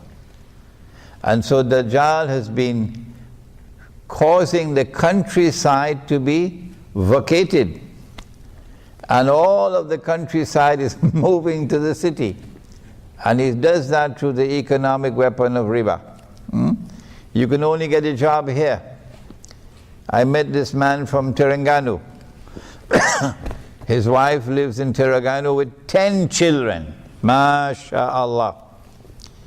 He's driving a taxi in KL, whereas he should be in Terengganu with his 10 children. He cannot earn a livelihood in Terengganu, it's in KL. So this is how Dajjal causes the countryside to become vacant, and all of mankind moving towards the cities. And today he has succeeded to such an extent that we have what is called the mega cities. 20 million people in a city. Dajjal is rubbing his hands in happiness and glee, because it's easier for him to control you, it is easier for him to brainwash you, it is easier for him to destroy your faith and also take your life if you're living in the big cities. And far, far more difficult for him. He gets a headache, he needs Tylenol tablets when you're living in small communities scattered all over the remote countryside. So that's the first thing we say. And our strategy is to build Muslim villages in the remote countryside. But in order to protect ourselves from those who will want to destroy us and make it as difficult as possible for them, that they'll pay a terrible price if they come to destroy us, we say that in our Muslim village, only the Quran and the universally recognized Sunnah will be allowed in the masjid. If you have a religious practice, no matter how long you've had it, no matter how beneficial it may be, but it is not based on the Quran and not based on the universally recognized Sunnah, we say don't bring it into the masjid. Don't bring it into the public life of the village. You can keep it in private. And if anybody comes to your door to shout bid'ah and haram because of what you're doing in private, we will ship him out of that village faster than Federal Express, because he's an agent of fitna. That's your private life. Your private life must be respected. This is our strategy. So you cannot accuse us of any deviant practices, as it happened in Malaysia some time ago. I can't remember, Darul Arqam? Yes. Darul Arqam, yeah. You cannot accuse us of any deviant practices, because we want to be as faithful as we can possibly be in fulfilling the Quran and the Sunnah to protect ourselves. The village would have dinar and dirham as money. And if you come with the police to seize our dinar and dirham, we will use rice as money. Plenty of rice in Java. Are you going to ban rice as well? How stupid can you be? Huh? We'll use sugar as money, but we're not going to use your bogus and fraudulent and haram paper money. Nor can you get us to use electronic money, because we are outside of electronic range. In the perfect Islamic village, you can't use a cell phone, because we want to be outside of your range, your cell phone range. And because we are outside of your cell phone range, the radiation from the cell towers won't reach us. So every woman looking for a husband who can give her a baby boy, will come to our village, because that's the only place you can find a husband who will give her a baby boy. All the rest of the men can give her only a baby girl. Why? Because the radiation has damaged the chromosomes. And so the male chromosomes are now too weak. And that's why the Prophet said, alayhi salatu wasalam, that in Akhiru Zaman, one man will have to maintain 50 women. What is the genealogy? The Prophet said, alayhi salatu wasalam, that the Imam will come from the seed, and he pointed to Fatima, his daughter, radiallahu ta'ala anha, and his grandson, Sayyidina Imam Hassan and Imam Hussein. From them, the seed of Muhammad alayhi salatu wasalam. So he would be an Arab. So Indonesians don't qualify. No, he would be an Arab. He would speak Arabic. That's his genealogy. But I am anticipating that the Israeli Mossad has already created an Imam al-Mahdi, and the CIA. And as soon as Iran is attacked, that manufactured Imam al-Mahdi is going to emerge. One has already emerged in Turkey. Fellow who's written large numbers of books and is very popular on cable television and so on. Yeah. So you are going to have false Imam al-Mahdis. The way you'll be able to recognize him is not by his genealogy. The way you'll be able to recognize him is that you have to wait for that Khalifa to die. And then there is disagreement concerning succession. And then a man will emerge out of Medina and hurry to Mecca. And then the people of Mecca will come out to him, so he's a well-known person, and urge him and force him to accept the bay'ah, or the oath of allegiance. And he will do so at the Kaaba. When he does that, he will then himself proclaim that he is the Imam. So when he proclaims himself the Imam at the Kaaba, you will now be able to examine his credentials. So if he proclaims himself to be the Imam in San Francisco, don't bother. Don't bother. Or Jakarta. Makkah has never been a Shia city in the sense of being populated by Shia people. Let me repeat that, because some people are hard of understanding. Makkah has never ever been a Shia city in the sense of having a population that is overwhelmingly Shia. Never. I do not anticipate a transformation of Makkah from a Sunni city to a Shia city, from a non-Shia city to a Shia city. And therefore I conclude that it is impossible for the people of Makkah to come out and give the bay'ah to an Imam al-Mahdi who proclaims himself to be Shia. This is not any offensive statement to the Shia. This is analysis. It's not meant to hurt your feelings. No, let us be reasonable and let us discuss it on the basis of knowledge. And therefore we conclude Imam al-Mahdi cannot be Shia. It's not by genealogy that we would recognize him, but by these sequence of events. As soon as he proclaims himself to be the Imam, the Abdal from Sham and from Iraq would come to give the bay'ah to him. The hadith uses the word Abdal. The Sufis have hijacked the word Abdal and given it a new strange connotation of a certain number of mysterious people who rule the world from behind the scenes. We say no. Abdal from Badal means one replacing the other. And this refers to the Mujahideen, those who are fighting on the battlefield. That our army is different from yours, Uncle Sam. In order for you to get people in your army, you've got to offer them green cards. You've got to offer them US citizenship.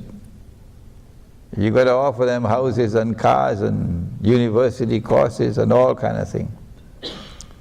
But in our army, anytime one dies, another one replaces him. And it'll never stop.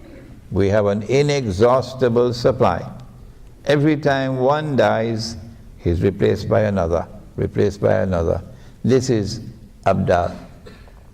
So they will come to Medina and give the bay'ah to him. When you see that happening, it validates his claim. And then an army is going to come to attack him from Sham. And after that army crosses Medina on its way going down south to Mecca, the earth is going to open and swallow that army. That is the defining moment validating his claim to be the Imam, not some eclipse in the sky. The chronology of events that are going to occur before the Imam al-Mahdi emerges. It is better and safer for me to remain in territory that is well known than to venture into the unknown. I would suggest that you stay with this hadith. Pivotally important. That when Jerusalem is booming with construction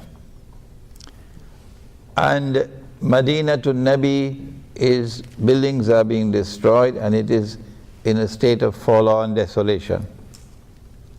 At that time, look for the Great War, the Malhama. When the Malhama takes place, then look for the next event, the conquest of Constantinople. When the conquest of Constantinople takes place, then look for the next event, the release of Dajjal. This is a pivotally important hadith giving us a sequence of events in Akhirul Zaman. There's much more to be given, but I think we better stay with this. The question is, do we have a blueprint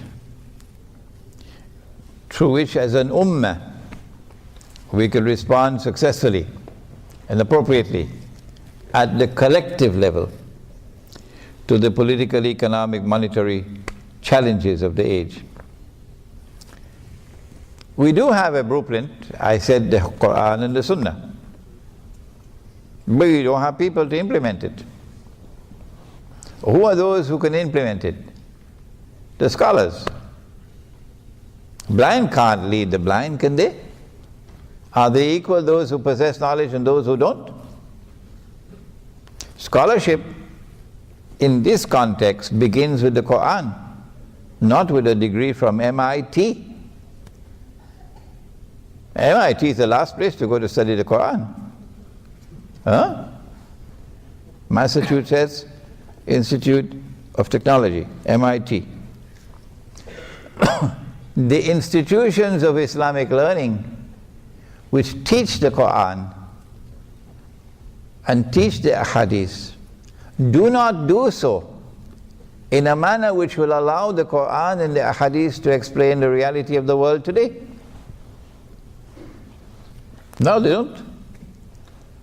So the people who are graduating out of these institutions, the Maulanas, the Muftis, the Sheikhs, the Shuyukh, are at sea in respect of Dajjal's modern age and are responding to it consistently, inappropriately. Look at Ikhwan al-Muslimun in Egypt.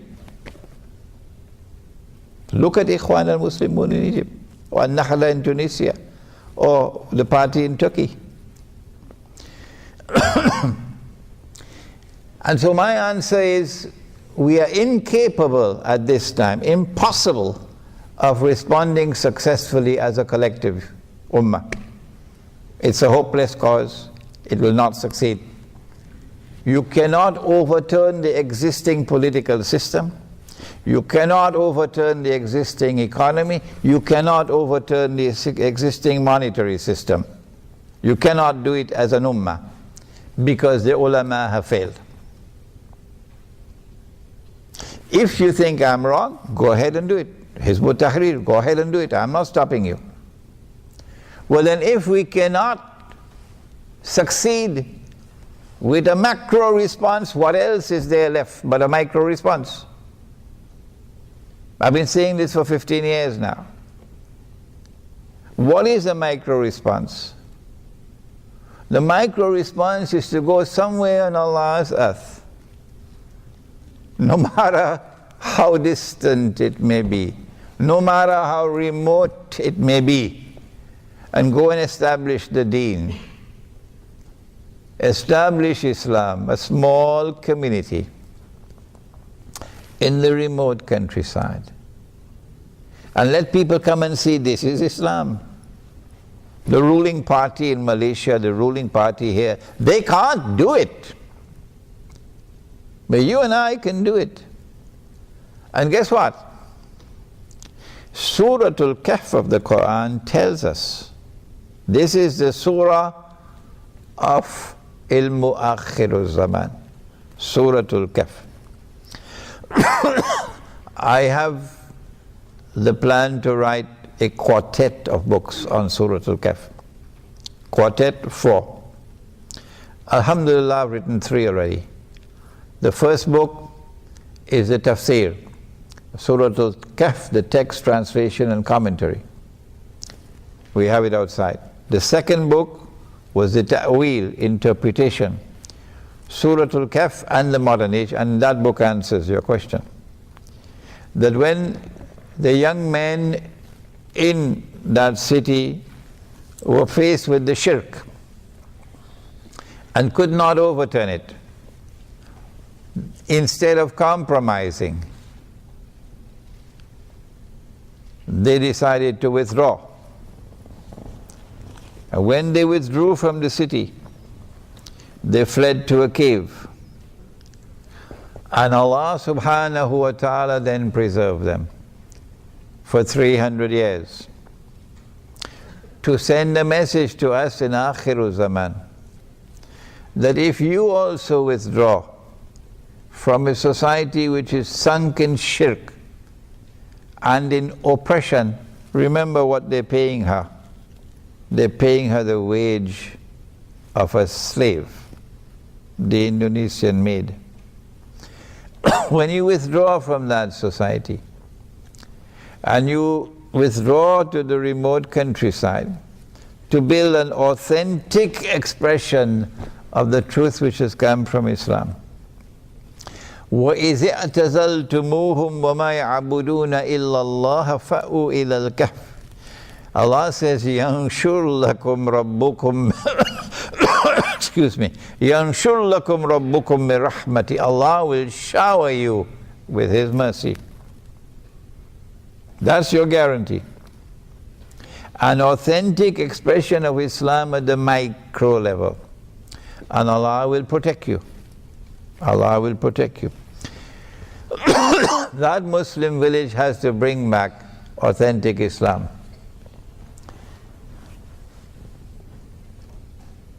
She wanted to attend Salatul Jummah, and I had to say to her, I'm sorry, women are not allowed. They have enough money to build the Twin Towers, but they can't build a masjid with enough space for women. So women are not allowed in the masjid. She said, that's dangerous. You're going to pay a price for that tomorrow, when you deny women the right to come to the masjid for prayer, because Allah's messenger gave him that right. So in our village we have a masjid where women can come to the masjid for Salatul Jummah as well. And when she comes into the masjid, Allah's messenger has said to her, when you go down in sajda, you must remain in sajda longer than the men. Did you know that? When last did any alim tell you that? Why should you remain longer than the men? Because some of the men may not have enough cloth to cover themselves properly. And if you raise your head too soon, it might be an unwelcome sight. So there was no barrier. Women were at the back, men at the front. If you want to put the women at the front and the men at the back, you know what's going to happen. None of the men will pray. So women at the back and men at the front, so the men could pray. And there's no barrier in between. No partition in between. No curtain in between. None. So men and women prayed in the same space, not in two separate spaces. So when the Imam is on the mimbar, the woman can see her, the woman can see him. This is authentic Islam. And when the salat is over, the men keep sitting so that the woman can leave. You don't leave at the same time. This is Islam. And this is what we'll recover in a Muslim village. And if any woman comes to the village, not all women are beautiful, are they? Not all women are young, are they? Any woman comes to the village and she says, I want a husband. Somebody will have to marry her. Rather, somebody will have to offer to marry her. She has the right to accept or not to accept. But somebody has to offer to marry her. So if you say, well, I don't want my husband to take another wife, because your head has not as yet been able to bow down before Allah and His Messenger. No. That arrogant, stubborn, obstinate head of yours refuses to bow to the Quran. Then we say, stay where you are, don't come to the village, because you'll only corrupt our village. So nearly all the men in this village are going to have more than one wives. So if you are comfortable and happy with a single wife now, it's more convenient to have one wife, less expensive as well. That's going to go when you come to the village. Because we are going now into a world in which women are going to outnumber men. And a woman has the right, among the different rights that Allah has given to her, one of the rights that she has is a right to a husband. To maintain her, to guard and protect her. So we will try to restore the deen as it has come from Allah and His Messenger. And to the extent that we are sincere and courageous in doing that, defying the godless world out there, then Allah's protection will be with us. So we do have a blueprint, but we don't have the people to implement it at the macro level. My opinion. And if a macro response is not possible, then my answer is micro response. Thank you. What comment do I have to make on events taking place in Sudan at this present time? The target is Egypt. The target is Egypt. Why is Egypt the target?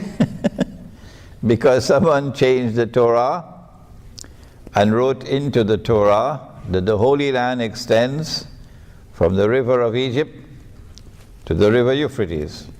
So that entire part of Egypt from the river Nile to the Red Sea, it's called the Eastern Delta, belongs to Israel. The reason why they put this as part of the Holy Land is because the Jews lived in the Eastern Delta for a few hundred years when Joseph, Nabi Yusuf alayhi salam, was in Egypt. In order for Israel to take the Eastern Delta, you'll need more than simply an aerial attack and bombardment. You need a ground invasion. You need a ground invasion. But Egypt is a big country. And Egypt will respond ferociously. So you need a multi-pronged attack on Egypt. And that's why they got this bogus Zionist jihad. This bogus Zionist jihad to infiltrate into Libya to overthrow the Libyan government. And don't come to me with this rubbish that I am a supporter of Gaddafi. Take that rubbish and throw it into a garbage bin. I've never been a supporter of Gaddafi. And I'm not a supporter of him now, so take that rubbish and throw it into a garbage bin. The Zionist jihad from Saudi Arabia, that version of Islam, entered into Libya, supported and armed by Turkey, supported and armed by Saudi Arabia and Qatar and by the Zionists and by NATO, to overthrow the regime in Libya. And when they succeeded, Libya became a NATO state. You can't get NATO out of Libya for the next 25 years. So when the attack is launched on Egypt, there'll be a ground invasion from the east, Israel. There'll be a ground invasion from the west, Libya. NATO will attack from the west. And what about the south? What about the south? Now you can understand why they went fishing in the south, fanning the flames of sectarian warfare in Sudan, actively intervening. The Anglo-American alliance and the Zionists actively intervening in southern Sudan to fan the flames of sectarian warfare, and then finally forcing upon the government in Sudan to do what it just did. So southern Sudan is now an independent state. So when the attack is launched, you have to destabilize northern Sudan or Sudan. And so the attack is going to come from all three sides, ground invasion, from the south, from the east, and from the west. And from the Mediterranean, you'll have a naval blockade and naval bombardment. I don't see how Egypt can even stand a chance. Is it possible at the macro level to overturn the existing monetary system of paper currencies, which of course is on its way out? As soon as war breaks out, the US dollar is going to collapse. But I've been saying that for more than 15 years now. Where did I get that knowledge? That the US dollar is going to collapse. And that when it collapses, it's going to bring down the entire monetary system of paper money that came out of Bretton Woods. Where did Imran Hussein get that knowledge? Was it an angel whispering in my ear? Was it a jinn whispering into my ear? Wake up. It was Islamic eschatology. I wasn't looking into the future. Only Allah knows the future. So don't come with that kind of criticism against me. I analyzed based on Islamic eschatology and I came to this conclusion. Why can't you do the same? We are now on the verge of that moment when the US dollar will collapse. The last time I heard about it was an ICU in a hospital in Washington, about to die. And when the US dollar collapses, it's going to bring down the world of paper money. There's going to be panic in the soft currency areas of the world. People dumping their Indonesian rupiah and dumping their Pakistani rupee and dumping their taka as fast as they can because the price of bread is rising 4 or 5 times a day. Runaway inflation. So rather than be caught with paper money that can only be used as wallpaper, let's dump it as fast as we can so that it makes way for electronic money. And electronic money is meant to function as the equivalent of a financial Guantanamo. That's a horrendous future awaiting us. An evil, horrendously evil future awaiting us. My response is, I don't think it is possible at the macro level to overturn that system, unless and until you can create a new world of Islamic scholarship who can lead the Ummah. If a macro response is not possible, what do? Go back home and eat roti canai and drink teh tarik and go to sleep? My response is, if the macro is not possible, let's do the micro. So at least we'll take this to us, with us in the grave, that we have done what is within our capacity. So in the Muslim village you have a micro market. And in that micro market we will not allow this bogus money. We will not be using electronic money. When we trade with the outside world, we cannot avoid it. But within the Muslim village itself, we try as much as we can to be faithful to Allah and His Messenger. That's the only response I have. But in Surah Al-Taghabun, Allah says, Ittaqullaha mastata'atum. Fear Allah to the extent that you have capacity to do so. So Allah does not call upon us to do that which lies beyond our capacity. So within this context in which the world of Islamic scholarship has failed and failed miserably and embarrassingly, this is the only alternative that we have.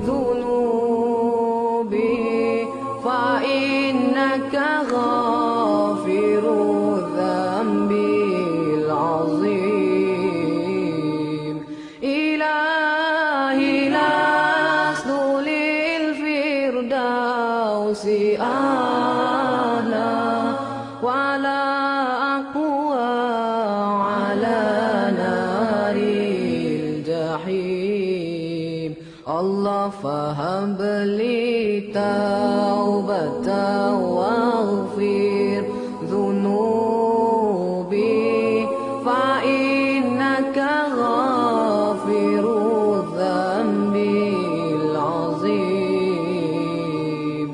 Tuhanku, aku tidak layak untuk syurgamu, tetapi aku tidak pula sanggup menanggung siksa nerakamu. Dari itu kurniakanlah ampunan kepadaku, ampunkanlah dosaku. Sesungguhnya Engkaulah pengampun dosa-dosa besar.